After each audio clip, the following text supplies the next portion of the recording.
오늘 아침에 아주 슬픈 소식이 있었죠.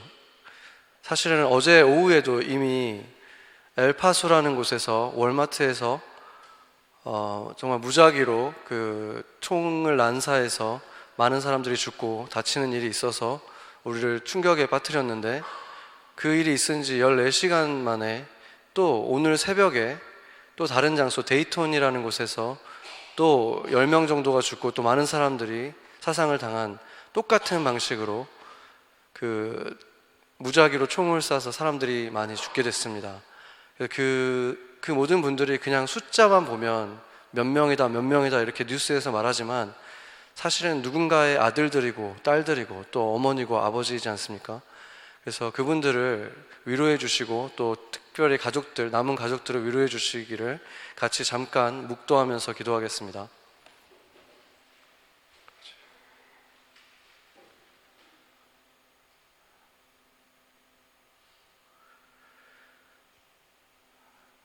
주님, 세상에 그렇게 계속해서 악한 일들이 일어나고 그때마다 우리가 너무나 가슴이 아프고 또 화가 나고 하는 그런 마음을 갖습니다. 주님, 특별히 지금 남은 가족들, 그 충격 가운데 있는 가족들, 주님 긍휼히 여겨주시고 그들에게 위로해 주시고 그들에게 소망을 보여주시는 예수 그리스도의 이름이 그들에게 전해질 수 있도록 주님 이 주일날 그들을 위로하시고 축복하여 주시옵소서. 감사드리며 예수님의 이름으로 기도드렸습니다. 아멘. 우리가 그런 소식을 들을 때마다 정말 충격에 휩싸이면서 그런 생각이 듭니다. 세상이 어쩌다가 이렇게까지 되었나? 우리가 지금 올해만 해도 수백 명이 그렇게 똑같은 방법으로 죽어가는데 막을 수 없는 우리들의 그 무력함을 보게 되고, 그리고 그 악함에 또 당황하고 놀랍게 됩니다. 어쩌다가 세상에 정말 이렇게까지 된 것일까요? 그런데 성경을 보면 세상은 창조된 지 얼마 안 돼서부터 원래 그렇게 되었습니다. 인류 최초에 하나님께서 창조하신 아담과 하와가 낳은 첫 번째 사람으로부터 태어난 첫 번째 사람이 가인이었는데, 그 가인은 자신의 형제인 친동생인 아벨을 시기심에 돌로 쳐서 죽게 했다고 성경이 말하고 있습니다. 그러니까 첫 번째 인간의 아들이었던 그 1세대 만에 이미 형제 간의 살인을 일으키는 그런 잔혹한 일이 시작되었다는 것입니다. 그럴 때 한번 그 아담과 하와의 마음이 어땠을지 한번 생각해 보십시오. 그냥 자식이 하나 어떻게 돼서 다치거나 죽게 돼도 그것은 평생 부모의 마음을 아프게 하는 일인데, 그 아들 중에 하나가 다른 아들을, 그것도 자기에게서 태어난 첫 번째 그 아이가 그렇게 했다는 것은 정말 얼마나 큰 고통이었겠습니까? 그러나 그거보다 더 많은 고통을 느끼신 분은 바로 하나님 아버지였습니다. 하나님은 젖먹이 엄마가 그 아이를 생각하는 것보다 더 우리를 사랑하신다고 했습니다. 그런 아버지이기 때문에 그런 일이 일어날 때 더 큰 아픔과 고통을 느끼신다는 것입니다. 가인이 그 시기심에 불타서 분노 때문에 그 아벨을 살해하려고 했을 때 주님께서 이런 말씀을 하셨습니다. 창세기 4장 6절에서 8절입니다. 여호와께서 가인에게 이르시되 내가 분하여 함은 어찌 됨이며 안색이 변함은 어찌 됨이냐? 내가 선을 행하면 어찌 낯을 들지 못하느냐? 선을 행하지 아니하면 죄가 문에 엎드려 있느니라. 죄가 너를 원하나 너는 죄를 다스릴지어다. 그렇게 주님께서는 죄를 다스려라고 그렇게 분명히 경고를 하고 있습니다. 그렇게 그를 먼저 그런 일이 일어나지 않도록 막으려고 하셨던 것입니다. 그런데도 불구하고 그는 결국 마음을 다스리지 못하고 그 마음 속의 분노로 인해서, 시기심으로 인해서 동생을 죽이고 말았습니다. 이렇게 첫 번째 태어난 인간들부터 이렇게 죄악이 창궐했다면 그로부터 10세대 정도가 지난 후인 노아의 때는 어느 정도였겠습니까? 그 자손들이 계속 점점 더 죄가 심해졌다면 그때는 어느 정도로 죄가 창궐했겠습니까? 그때는 하나님께서 사람 지은 것이 후회된다 할 정도로 고통을 느낄 정도의 상태가 되었다는 것입니다. 한번 생각해 보세요. 그렇게 마구잡이로, 그 사람은 누군가의 가족이고 소중한 사람인데도 무슨 벌레를 죽이듯 게임을 하듯 그냥 총기를 난사해서 그렇게 수많은 사람들을 죽이는 그런 사람들이 세상에 가득하다고 한번 생각해 보십시오. 그런 곳을 하나님께서 어떻게 그냥 지켜보실 수가 있었겠습니까? 노아의 때는 바로 그런 사람들이 세상을 움켜쥐고 약자들을 괴롭히고 그런 사람들이 다 죽어나가는 그런 시대였다는 것입니다. 그래서 그 노아 같은 사람들이라도 보호하기 위해서 하나님께서 인류를 멸망시키시기 위해서가 아니라 그나마도 하나님의 질서를 지키려고 했던 노아의 가족이라도 그들을 통해서라도 새롭게 시작하기 위해서, 인류를 보존하기 위해서 그 홍수로 멸망을 시킨 것입니다. 그때 일어났던 일들을 보면 창세기 6장 2절을 한번 보겠습니다. 하나님의 아들들이 사람의 딸들의 아름다움을 보고 자기가 좋아하는 모든 여자를 아내로 삼는지라. 이것은 일부 다처제라는 얘기를 하는 게 아니에요. 하나님의 아들들이 누구였는가, 이거에 대해서는 의견들이 있지만 중요한 건 뭐냐면, 힘 있는 자들이 약한 자들의 여인들을 다 죽여서 강탈하고 빼앗고 해서 자기가 원하는 대로 성적 만족을 위해서 다 그냥 성적 놀이개로 삼았다는 것입니다. 이런 얘기가 이때만 있었습니까? 세상에 권력을 잡았던 그런 악한 나라들이 권력을 잡았을 때마다 똑같은 일은 계속 반복되어 왔습니다. 바로 그 일이 너무나 심각하게 이 노아의 시대를 이 많은 사람들이 그렇게 했다는 것입니다.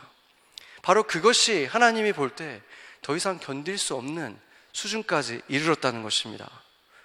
그래서 하나님께서는 그 재앙을 통해서, 이 심판을 통해서 끝내려고 하는 것이 아니라 새로 시작하시기 위해서 재앙 후에 구원으로 이루셨다는 것입니다. 그렇다면은 이렇게 어마어마한 전 지구적인 재앙을 겪었고 그 가운데에서 자기의 가족들 8명만 살아남는 이 노아의 가족들, 그리고 그 이후의 인류들은 다 그들의 자손들이라면, 그들은 이제는 새롭게 시작한 자손이고 그 엄청난 일을 겪었다면 이제는 하나님을 경외하고 하나님이 주신 질서대로 살려고 그들은 노력했었어야 하는데, 인류는 또 얼마 되지 않아서 바벨탑을 쌓아서 하나님을 대적하고 그들 스스로 하나님 수준까지 높아지려고 하는 시도를 하게 됩니다. 하나님은 약속하신 대로 이제 나는 너희들을 물로 또 다 멸하여 버리는 일은 하지 않을 것이다, 그 약속대로 그 멸하는 것은 하시지 않았지만 대신에 그들의 언어를 혼잡게 해서 그들이 다 흩어지게 만드셨습니다. 그대로 두었다가는 또다시 인류가 멸망의 길로 향하고 있었기 때문에 그것을 막기 위해서 그렇게 하셨다는 것입니다. 이렇게 큰 그림에서 인류의 역사를 보고 나면 왜 하나님께서 심판, 구원, 심판, 구원, 이것이 계속해서 왜 연결돼서 반복되는지를 알 수 있게 됩니다. 그 이유가 무엇입니까? 사랑하셨던 그 아담의 자손들을 보존하기 위해서 그렇게 하신 것입니다. 인류를 사랑하셨기 때문에 그들이 완전히 멸망에 빠지는 것을 막기 위해서 계속해서 그렇게 심판과 구원을 반복하셨다는 것입니다. 그것이 바로 위대한 하나님의 사랑이었습니다. 그렇다면 여러분이 한번 생각을 해보세요. 그런 노아의 시대 같은 시대를 우리가 지금 바라본다면 어떻게 그렇게까지 타락할 수 있는가? 법 같은 걸 만들어서 어느 정도 죄를 지으면 감옥에 가두고 사회화 격리시키고 벌을 줘서 그들을 그렇게 막아야지만 약자들도 좀 보호를 받을 수 있는 것이 아닌가, 이렇게 생각이 들지 않습니까? 바로 그렇기 때문에 하나님이 이스라엘에 그러한 율법을 주신 것입니다. 율법을 주신 이유는 너네들이 여기를 넘어가면 내가 혼낼 거야, 그들을 가두기 위해서 그렇게 하신 것이 아니라 그들을 보호하기 위해서 그들이 더 망가지는 곳으로 가는 것을 차단하기 위해서 그들에게 십계명이라는 율법을 주셨다는 것입니다. 성경적인 언어로는 의롭다는 말이지만 그 실제 의미는 인간이 인간답게 살 수 있도록 그 규칙을 마련해 주신 거라는 것입니다. 십계명을 정리하면 이렇게 되죠. 1계명은 다른 신을 두지 마라. 2계명은 우상을 만들지 말며 절하지 말아라. 3계명은 하나님의 이름을 망령되이 부르지 말아라. 4계명은 안식일을 거룩하게 지켜라. 5계명은 부모님을 공경해라. 6계명 살인을 하지 말아라. 7계명 간음을 하지 말아라. 8계명 도둑질을 하지 말아라. 9계명 거짓 증거하지 말아라. 10계명 탐심을 갖지 말아라. 이 계명들을 보면 어느 하나 문제가 되는 것이 있습니까? 다 인간답게 살으라고 그 보호막을 친 것이죠. 그리고 그때 이미 주님께서 이스라엘 백성을 애굽에서 구원해 왔지만 그들 안에서 이미 부모를 공경하지 않는 일, 살인하는 일, 간음하는 일들이 시작되고 있었기 때문에 주님께서 그것을 막기 위해서 이러한 법을 주셨다는 것입니다. 그래서 이것의 본질을 보면 예수님께서 말씀해 주셨죠. 마태복음 22장 37절에서 40절 같이 한번 읽어보겠습니다. 예수께서 이르시되 내 마음을 다하고 목숨을 다하고 뜻을 다하여 주 너희 하나님을 사랑하라 하셨으니 이것이 크고 첫째 되는 계명이요 둘째도 그와 같으니 내 이웃을 내 자신같이 사랑하라 하셨으니 이 두 계명이 온 율법과 선지자의 강령이니라. 아멘. 온 율법과 선지자라는 것은 구약 성경 전체를 말하는 것입니다. 구약 성경에는 두 개가 있는데 법전이 있고 선지서가 있습니다. 이 두 가지가 다 결국에는 이것을 말하고 있다고 지금 예수님이 정리해 주신 것입니다. 그러니까 본질적인 것은 이렇게 온 마음을 다해서 하나님을 사랑하고 온 마음을 다해서 사람들을 사랑해라. 이것이 바로 십계명의 본질이라는 것입니다. 그런데 이렇게 선지자들을 통해서 또 모세와 같은 법률을 통해서도 하나님은 그들에게 계속 말해왔지만 어느 순간 그들의 양심은 또 부패하여서 그것을 그냥 문자적인 그냥 율법이라고만 두고 율법만을 그냥 완벽하게 지키면 복을 받고 보호받을 것이다. 그냥 여기에 빠져들기 시작했습니다. 이런 것과 마찬가지입니다. 예를 들어 수영장에 가보면 아이들이 놀 수 있는 그런 곳은 수심이 낮기 때문에 거기에 다이빙 금지 이렇게 표시가 되어 있습니다. 그러면 이 꼬마들이 생각하죠. 왜 어른들은 저렇게 다이빙 할 수 있으면서 우리는 못하게 하나? 이렇게 그냥 우리 재미를 빼앗으려고 한다 이렇게 생각할 수도 있잖아요. 그렇지만 그것은 아이들을 보호하기 위해서 거기다가 붙여놓은 것이지 재미를 빼앗기 위한 목적이 아니잖아요. 주님께서 이렇게 예수님이 이 목적은 이렇게 하나님을 사랑하고 이웃을 사랑하라는 것이다 이렇게 얘기를 들었을 때 우리도 십계명이란 이렇게 우리를 가두기 위한 것이 아니라 이렇게 인간다워지는 것, 하나님이 우리를 지으신 그 목적답게 우리가 살아가기 원하셔서 주신 거구나. 우리가 이렇게 끄덕거릴 수 있잖아요, 이제는. 그런데 이스라엘 백성은 그 본질을 보지 못했다는 것입니다. 마치 우리가 수영장에서 그러면 그 아이가 이제 퉁명스럽게 입을 삐죽거리면서 있었는데 라이프가드 하는 형이 이렇게 그냥 걸어갑니다.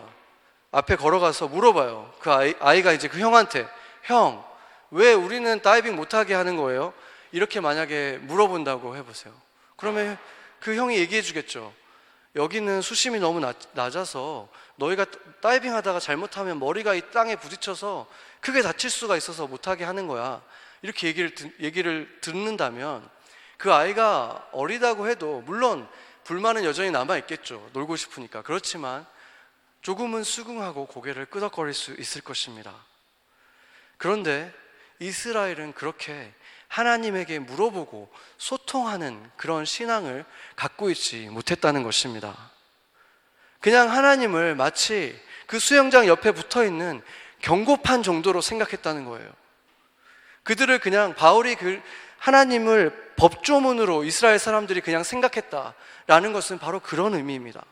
그 법조문이 촘촘하게 있는 법조문을 보고 그대로 하나라도 안 하면 나를 지적하고 혼내실 분이라고 그냥 생각했지, 주님께 나아와서 물어보지 않는 그런 신앙이 없었다는 것입니다. 아이들이 어렸을 때 우리가 아이들을 키우다 보면은 아이가 뭐 1살밖에 안 되고 이러면은 그 아이들이 위험한 걸 만지려고 할 때 아무리 부모가 가르치려고 해도 이해하지 못하죠. 내가 보기엔 재밌어 보이니까 만지려고 하고 또 위험한 곳에도 막 가려고 합니다. 그럴 때는 어떻게 해야 됩니까? 부모는 그냥 막을 수밖에 없어. 이거 하면 너 혼나? 절대 가지 마. 여기는 절대 가면 안 돼. 그냥 규칙을 정해주는 거예요. 이해하지 못하니까. 그렇지만 아이가 조금씩 자라기 시작하면 아이들에게 그 이유를 조금씩 말해줄 수 있죠. 왜 이렇게 하면 다치는 거 너도 알지? 이렇게 얘기하면서 이해를 조금씩 시켜줄 수 있게 되고, 이제 아이가 훌쩍 자라게 되면 이제 내 마음을 그냥 다 털어놓을 수 있는 정도까지 자라기도 하죠. 그때는 정말 친구처럼 내 마음들을 다 얘기할 수 있게 됩니다. 그래서 하나님과 마음이 멀어져서 하나님과 전혀 대화하지 않고 그냥 그렇게 율법주의에 빠져있는 그때에 예수님께서 오셔서 그 율법의 의미를, 본질을 가르쳐 주시고 그 제자들, 그리고 주님께서 바로 교회라고 말씀하신 그들에게 이렇게 말씀하셨습니다. 요한복음 15장 15절 한번 보겠습니다. 같이 한번 읽어보죠. 이제부터는 너희를 종이라 하지 아니하리니 종은 주인이 하는 것을 알지 못함이라. 너희를 친구라 하였노니 내가 내 아버지께 들은 것을 다 너희에게 알게 하였음이라. 아멘. 저희가 지난번에도 보았지만 그 구약시대까지는, 예수님이 오기 전까지는 비밀로 되어 있었다. 하나님의 뜻이 감추어져 있었는데 이제는 그것이 교회를 통해서 만천하에 공개되었다. 그것이 복음이다 라고 말했죠. 그러니까 예수님을 통해서 하나님께서는 사실 처음부터 지금까지 우리를 변함없이 사랑해 오셨고, 우리에게 이런 법조문을 주신 적도 있고, 우리를 꾸짖으신 적도 있고, 심판하신 적도 있고, 이 모든 이유는 하나같이 인류를 보존하시는 그 하나님의 사랑 때문이었다라는 것이 드러났다는 것입니다. 이 교회를 통해서. 그리고 그것이 바로 복음이지 않습니까? 그 이스라엘 사람들이 율법주의에 빠져 있긴 했지만 그들이 가장 중요하게 생각했던 율법은 바로 사계명이었습니다. 안식일을 거룩하게 지켜라. 여러분들 중에서 아마 뉴욕에 계신 분들은 많은 분들이 아마 동료 가운데 유대인들이 있을 거예요.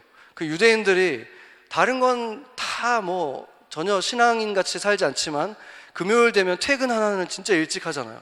다 경험하시죠? 해 지기 전에 돌아가야 된다는 것 때문에 그런 거예요. 왜냐하면 해가 지고 나면 이제 안식일이 시작되는데 그때는 자동차 같은 거를 타고 이동하는 것도 금지되어 있거든요. 그렇기 때문에 물론 뭐 그걸 거의 핑계 삼아서 그러는 분들도 있겠지만 어쨌든 그렇게 철저하게 그들은 안식일을 지켜왔다는 것입니다. 하나님께서도 안식일에 대해서는 굉장히 특별하게 말씀을 많이 하셨어요. 그 중에서 한 가지만을 저희가 살펴보겠습니다. 이스라엘이 광야에 있는 동안에 농사를 지을 수가 없었잖아요. 그 200만 명이 넘는 사람이 이 광야에 있을 때 도대체 뭘로 그 사람들을 다 먹일 수 있었겠습니까? 그렇기 때문에 하나님께서는 정말 기적적으로 그 음식을 내려주셨는데 하늘에서 내려준 만나가 있었다고 했죠. 그런데 그 만나는 하루치씩만 내려주셨어요. 그래서 하루치 이상을 만약에 누군가가 거두면 그것은 금방 벌레가 생겨서 먹을 수 없게 되었다고 했습니다. 그렇게 쉽게 상하는 음식이었죠. 근데 놀랍게도 6일째 되는 날은 이틀치를 거두게 하셨어요. 이틀치를 거둬도 그러면 하루치 먹고 나서 지금 하루치가 남아있는 거잖아요. 그러면 평상시 같았으면 썩거나 벌레가 먹어야 되는데 그날은 아무 일 없게 그 다음날까지 그 음식이 만나가 보호가 됐다는 거예요. 어떻게 그렇게 됐습니까? 바로 하나님께서 명령을 내리셨기 때문에 그래요. 레위기 23장 3절을 한번 같이 읽어보겠습니다. 엿새 동안은 일할 것이요 일곱째 날은 쉴 안식일이니 성회의 날이라. 너희는 아무 일도 하지 말라. 이는 너희가 거주하는 각 처에서 지킬 여호와의 안식일이니라. 아멘. 지금 일곱째 날에는 그 만나를 거두는 일조차도 하나님께서 하지 말라고 하셨기 때문에 그날 그것을 하지 않아도 먹을 수 있도록 그 전날 이틀치를 거두고 그것이 그대로 보존할 수 있도록 하나님께서 지켜주셨다는 것입니다. 하나님이 자연의 법칙을 만드셨는데 그 법칙을 스스로 깨트리면서까지 보호하신 날이, 지키기를 원하셨던 날이 바로 이 안식일이었다는 거예요. 그렇기 때문에 하나님이 이 안식일을 얼마나 우리에게 꼭 지키길 원하셨는지 그 마음이 느껴지는 것이죠. 그리고 이 레위기에서 말하는 성회의 날이다 이렇게 되어 있는데 영어로 보면은 Sacred Assembly라고 되어 있습니다. 그게 바로 그 성스러운 모임, 바로 교회를 말하는 것입니다. 바로 너희가 그날에는 너희가 함께 모이는 것이 너희가 할 일이고 나머지는 하지 말아라 이렇게 말씀하신 것입니다. 그렇다면 이제 우리가 본질적인 것, 이러한 명령을 내린 것에 본질적인 무엇인가는 우리는 복음의 시대에 있기 때문에 알 수 있잖아요. 그러면 그것이 무엇이었을까요? 안식일을 하나님께서 그토록 강조하셨던 이유는 바로 모든 율법의 완성인 하나님을 모든 것을 다해서 사랑하고 너의 옆에 있는 이 사람들, 이들을 사랑하는 것, 이 두 가지가 그 모든 계명의 본질이라 그랬는데 이 두 가지가 바로 교차하는 날이 바로 안식일인 것입니다. 하나님의 눈앞에서 하나님의 사람들이 모여서 한 음성으로 찬양하고 또 지금 저를 통해서 선포되고 있는 하나님의 말씀을 듣고 내가 그 앞에서 순복하는 것, 우리가 하나 되어서 그 말씀을 아멘으로 받는 것, 그것이 바로 그 율법의 두 가지가 지금 이루어지고 있는 것입니다.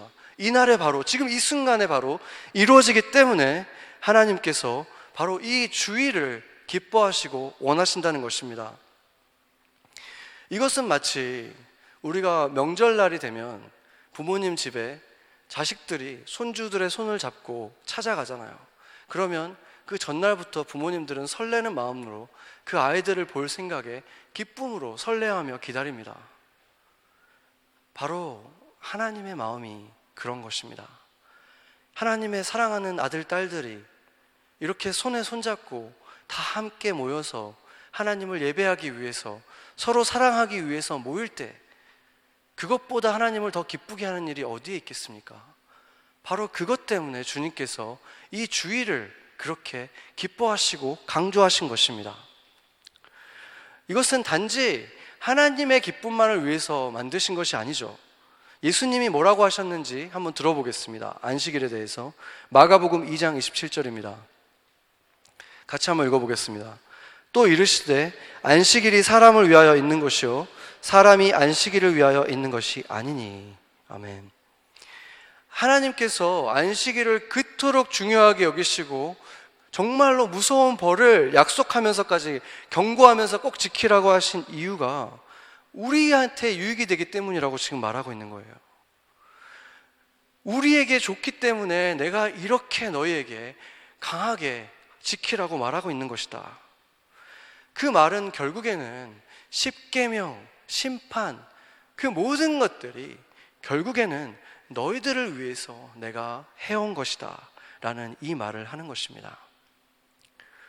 한번 생각을 해보십시오. 유대인들이 나라를 잃은 채 수세기를 보냈는데 그들이 만약에 안식일을 율법적으로라도 굳이 그렇게 지키지 않아 왔다면 그들이 과연 지금까지 그들의 정체성을 지켜올 수 있었을까요? 그냥 소수 민족에 불과하고 전혀 부강했던 나라가 아니었던 그 민족들이 세상에 다 흩어져 있었는데 어떻게 그들이 다시 독립국가를 이루고 이렇게 남을 수 있었겠습니까? 바로 이 안식일을 그렇게라도 지켜왔기 때문인 것이고, 또 예수 그리스도의 교회들도 마찬가지입니다. 교회들이 2000년간 예수님께서 부활하신, 우리는 예수님이 부활하신 그 주일 썬데이를 우리의 성회하는 날, 교회가 모여서 예배드리는 날로 삼고 2000년간 그걸 지켜왔는데, 만약에 모든 날들이 주님의 날이니까 우리는 아무 때나 예배드리자 이렇게 2000년간 해왔다면 과연 교회가 지금까지 이런 전통을 그리고 정체성을 지켜올 수 있었겠습니까? 바로 그렇기 때문에 주님께서 이 주일 예배를 중요하게 생각하시고 우리를 위해서 지키라고 하시는 것입니다. 하나님이 인류를 대해온 방식들, 우리가 지금까지 큰 그림에서 본 걸 보면 어떤 방식으로 우리를 대하셨는지는 계속 차이가 있었지만, 달라져 왔지만, 한 가지 변함없는 것은 그 모든 하나님이 하신 일들의 이유는 결국에 우리를 사랑하셔서 우리의 유익 때문에 하셨다는 것을 알 수 있습니다. 그런 하나님께서 우리를 보면서 놀라시는 것이 있습니다. 그것은 무엇이냐면 우리가 너무 쉽게 죄에 빠져버리는 것, 그렇게 은혜를 받고 하나님의 사랑을 경험했는데, 구원을 경험했는데 금세 또 다시 죄에 빠지는 우리를 보고 주님은 놀라워하십니다. 그래서 이렇게 표현하시잖아요. 너희가 어찌하여 그렇게 했느냐, 너희가 어찌하여. 주님이 놀라워하신다는 것입니다. 그런 것 중에 또 한 가지는 만나를 우리에게 주신 다음에 우리가 그 만나에 대한 태도가 바뀌는 것을 보면서 그렇게 반응을 하셨습니다. 하나님께서 직접 인류를 창조하셨잖아요. 인간을 창조하신 하나님이라면 우리에게 가장 적합한 음식, 우리가 가장 맛있어할 음식을 하나님께서 아셨겠죠. 그래서 하나님이 주신 음식 만나는 인간에게 있어서 비교할 수 없이 최상의 음식일 수밖에 없는 거예요. 그거를 하나님께서 직접 주셨죠. 그때 이스라엘이 어떤 반응을 보였는지 한번 보겠습니다. 출애굽기 16장 31절입니다. 출애굽기 16장 31절 제가 읽겠습니다. 이스라엘 족속이 그 이름을 만나라 하였으며 가시같이 희고 맛은 꿀 섞은 과자 같았더라, 이렇게 말했습니다. 그런데 여러분, 이 음식을 하나님께서 얼마 동안 주셨죠? 40년 동안 주셨습니다. 여러분이 40년 동안 똑같은 음식을 먹으면 어떤 반응을 보일까요? 40년 동안 아무리 맛있는 음식이라도 아마 일주일만 똑같은 걸 먹어도 우리는 아마 분노하기 시작할 수도 있어요. 근데 40년 동안 똑같은 음식을 주셨습니다. 그래서 이스라엘 사람들도 민수기 11장을 보면 그들의 불평을 담고 있는데 제가 읽겠습니다. 우리가 애굽에 있을 때에는 값없이 생선과 오이와 참외와 부추와 파와 마늘들을 먹은 것이 생각나거늘 이제는 만나 외에는 보이는 것이 아무것도 없도다, 이렇게 말하고 있어요. 지겨워 죽겠다는 거예요, 한마디로. 그렇게 울부짖었어요. 그냥 화낸 정도가 아니라 울었어요, 이 얘기를 하면서. 그러면서 이 뒤에 뭐라 그러냐면 그 만나에 대해서 설명을 하는데 모양은 똑같아요. 만나는 가시와 같고 모양은 진주와 같은 것이라 백성이 두루 다니면서 그것을 거두어 맷돌에 갈기도 하며 절구에 찍기도 하고 가마에 삶기도 하고 과자를 만들었으니 그 맛이 기름 섞은 과자 맛 같았더라. 지금 너무 이제 질리니까 이것은 이제 갈아도 먹고 절구에 찧어도 먹고 삶아도 먹고 과자도 먹고 다 해봤는데 그래도 이제 지겨운 거예요. 그래서 뭐라 그러냐면 기름 섞은 과자 맛이라는 거예요. 아까는 뭐라 그랬죠? 꿀맛 같았다 그랬잖아요. 꿀 섞은 과자 같다 그랬거든요. 그러니까 꿀맛이었던 만나가 이제는 기름 맛이 된 거예요. 이런 정말 맛의 천지 차이가 난 것이죠. 이런 것에 분노하는 하나님을 보면은 저희는 깨닫게 되는 것이 한 가지가 있어요. 우리 같으면 너무 이해가 되잖아요. 이 사람들이 왜 이렇게 울면서 불만을 가졌는지. 우리는 더하면 덜했지 뭐 더했지 덜하겠습니까? 그보다 훨씬 전에 우리는 이미 그렇게 됐을 수도 있는데 하나님은 놀랍게도 그런 그들의 마음을 전혀 공감하지 못하고 이렇게 반응하셨습니다. 민수기 11장 10절을 보면은 백성의 온 종족들이 자기 장막 문에서 우는 것을 모세가 들으니라.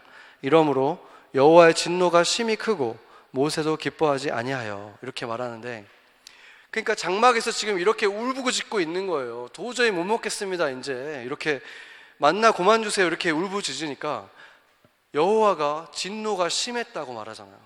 그걸 보면은 한 가지 우리가 확실하게 알게 되는 것이 뭐냐면 주님이 공감을 하지 못하신다는 거예요. 하나님이 우리의 그런 점을 공감을 못하신다는 거예요. 우리가 죄에 그렇게 빨리 빠져드는 것도 공감을 전혀 못하셨지만 이렇게 빨리 실증내는 우리의 모습에 공감을 못하신다는 거예요.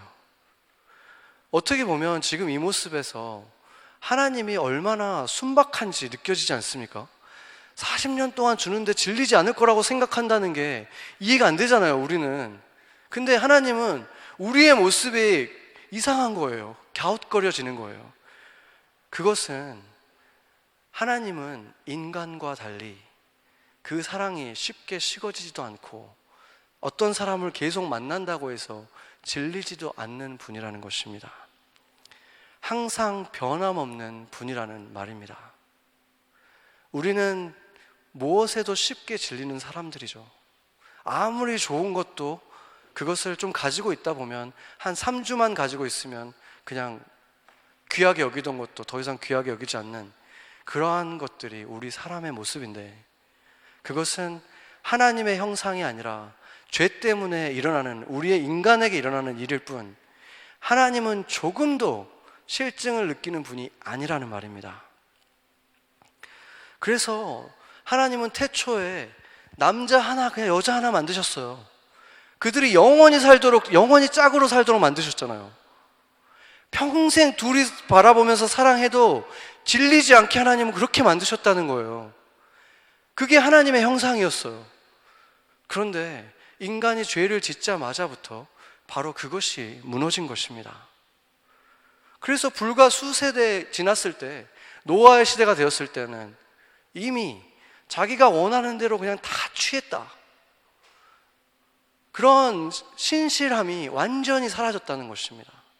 욕망만이 남아있고 쉽게 실증을 느끼는 이런 죄성으로 생긴 특성만 남았을 뿐 신실함은 찾아볼 수 없을 정도까지 가 있었다는 것입니다. 바로 그 성적인 타락의 모습이 하나님이 보실 때 도저히 견딜 수 없는 모습, 신실성을 완전히 상실한 바로 그런 모습이 하나님이 심판하셨던 어떤 기준이 되었다는 것입니다. 지금 이 시대는 어떻습니까?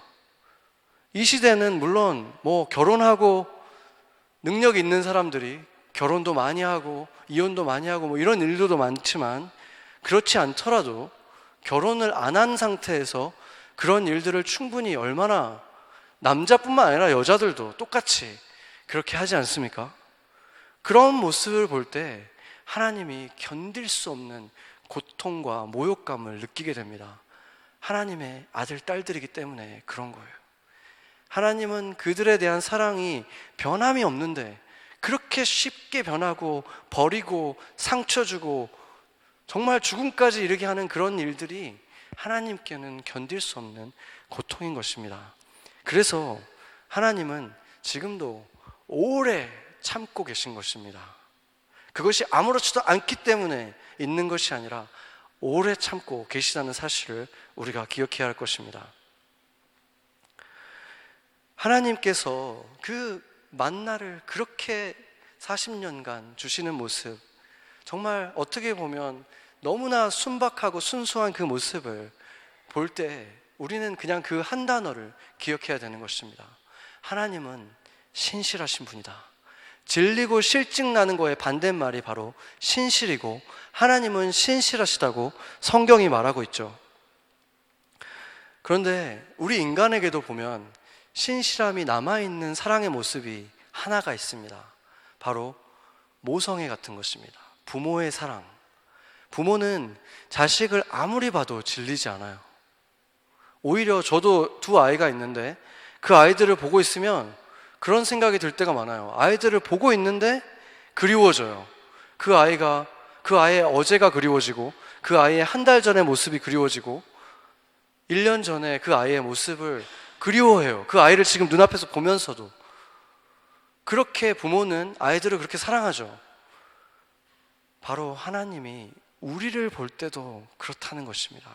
하나님의 사랑은 우리가 태어났을 때 하나님이 우리에게 가졌던 정말 그 뜨거운 사랑, 정말 모든 것을 다 주고 싶은 그 사랑이 지금 여러분을 바라볼 때도 변함이 없다는 것입니다. 지금 여러분에게도 그 똑같은 열정을 가지고 바라보고 사랑하신다는 것입니다. 왜냐하면 그 하나님이 신실하신 하나님이시기 때문에 그렇습니다. 요한일서 1장 9절에 보면은 하나님은 미쁘시다 이렇게 말했는데, 바로 이 미쁘시다는 말이 신실하다는 뜻입니다. 영어로 보면 faithful이라고 되어 있죠. 그렇다면 그 하나님을 예배하는 우리들, 제가 몇 주 전에 본 것처럼 우리가 그리스도 안에서 하나가 되어서 우리가 예배할 때 우리는 성전이 된다 그랬잖아요. 성전이 되고 나면 그 하나님의 임재가 이곳에 가득하게 되는데, 그 하나님이 바로 신실한 하나님이라면 그 하나님으로 채워지는 우리는 어떤 모습이 되어야 되겠습니까? 우리가 그 신실한 하나님을 깊이 만나고 있다면 그 임재 속에서 우리가 되어지는 모습도 바로 faithful한, 신실한 사람이 되어지는 것입니다. 오늘 본문에서 보면 하나님의 모든, 본문 한번 같이 보죠. 18절 19절을 한번 보겠습니다. 에베소서 3장 18절 19절 같이 한번 읽어보겠습니다. 능히 모든 성도와 함께 지식에 넘치는 그리스도의 사랑을 알고 그 넓이와 깊이와 높이와 깊이가 어떠함을 깨달아 하나님의 모든 충만하신 것으로 너희에게 충만하시기를 구하노라. 아멘. 제가 몇 년 전에 처음으로 몽골 선교를 간 적이 있는데, 그때 이제 그 시차도 있고 여행도 너무 길게 가고 했기 때문에 거기 도착해서 매일매일 밤이 되면은 정말 진짜 파김치가 돼서 바로 골아 떨어질 것처럼 피곤했었어요. 제가 이제 그 성진 간사와 둘이 한 방을 썼는데, 정말 이렇게 둘이 딱 누우면 끝나는 이렇게 되게 좁은 방에서 이렇게 누우면 성진 간사는 진짜 5초도 안 돼서 딱 뻗더라고요. 근데 저도 이제 딱 뻗으려고 하는데 저는 이제 갑자기 뭔가 이렇게 가슴이 허전해지면서 그리움이 확 밀려오는 거예요. 저는 그 가족들이 너무 그리워지더라고요, 갑자기. 그 며칠 사실 안 된 상태였죠. 일주일도 안 됐나 그랬는데, 일주일 좀 넘었었나 봐요. 근데 너무 그리워져서 처음에는 핸드폰을 꺼내가지고 사진을 막 보다가 영상을 이제 막 보는데 그걸로 만족이 안 된 거예요. 그래서 아마 한 이틀째부터인가 제가 영상 통화를 시도를 했어요. 그래서 이렇게 통화를 딱 하는데 이렇게 다니엘 얼굴을 딱 보자마자 진짜 막 울컥하더라고요. 막 혼자서 막 진짜 이렇게 눈물이 막 나는 그런 거를 경험을 했어요. 무슨 몇 년 못 본 것처럼 일주일 정도 못 봤는데, 그러니까 처음으로 아마 떨어져 있어서 그랬던 것 같아요, 아이랑. 근데 화상 통화만 해도 너무 감사하잖아요. 이렇게 이런 시대가 되니까 이런 거나 할 수 있지. 근데 그게 채워지지가 않아요. 그걸로 만족이 안 돼요. 그냥 눈앞에 보여지고 뭐 소리도 들을 수 있긴 하지만 그냥 그 2차원적인 거 갖고는 채워지지가 않아요. 그냥 내 눈앞에 있었으면 좋겠고, 내가 안았으면 좋겠고, 볼을 비볐으면 좋겠고, 만질 수 있었으면 좋겠는 거죠. 그렇게 진짜 경험을 하고 싶은 거예요. 바울이 이 말씀을 한 것은 넓이와 길이와 높이와 깊이를 말한 것이 무슨 이유겠습니까? 그냥 너희가 하나님의 큰 사랑을 알았으면 좋겠다, 하나님의 사랑이 얼마나 큰지 그냥 알았으면 좋겠다, 이렇게 말해도 똑같은 의미잖아요. 그런데도 이렇게 넓이와 길이와 높이와 깊이 이렇게 구체적으로 말한 이유는 그 사랑의 부피를 한번 계산해 보라는 거예요.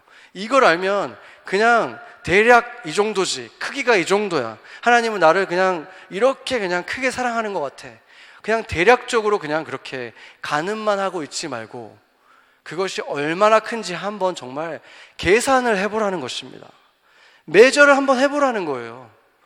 그러면 너가 그 사랑 안에 거할 수 있게 되고 그리스도 안에 있게 되고 너도 정말로 그 신실한 사랑을 경험할 수 있게 될 거야. 얼마나 내가 너를 사랑하는지 조금이라도 더 느끼게 될 거야.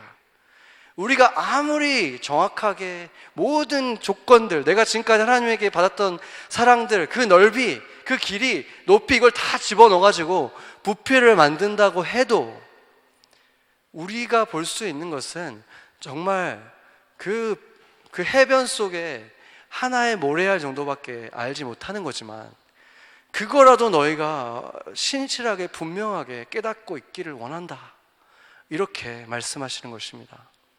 그걸 우리가 깨닫고 있다면 그 사랑들을 다 더해가지고 정말 이렇게 크구나, 그냥 대략 아는 게 아니라 정말 이렇게 크다라는 걸 깨닫고 그것이 그냥 대략이 아니라 나한테 분명하게 나에게 영원히 없어지지 않는 지식으로 남아있다면, 우리가 그럴 때 있잖아요. 이거에 대해서 계속 똑같은 얘기를 여러 번 들었지만 그동안은 이러다 말았는데 어느 순간 정말 그렇네, 그런 거구나 라고 딱 깨달아지는 순간 있잖아요. 그렇게 깨달아지고 나면 그거는 정말로 내 삶의 지식이 되는 거예요. 안 잊어버려지잖아요. 그건 나한테 남잖아요, 평생. 바로 그런 걸로 깨달아 알고 있으면 너희가 일상에서 살아갈 때에도 그 신실한 그리스도의 자녀들로 살 수 있고, 신실한 사랑 안에서 그것을 경험하면서 그 사랑으로 다른 사람들을 사랑하면서 살 수 있다는 그것을 지금 말하고 있는 것입니다. 여러분은 그 하나님의 사랑의 부피를 깨닫고 계십니까? 아니면 지금도 그냥 어림잡아 그런 것 같아 라고 하고 계십니까?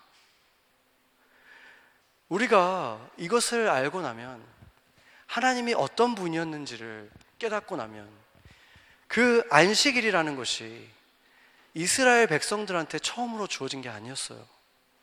아담과 하와를 처음 짓고 나서 6일째까지 모든 창조물들을 짓고 나서 그 다음 날, 마지막 날은 내가 쉰 날이다, 안식일이다.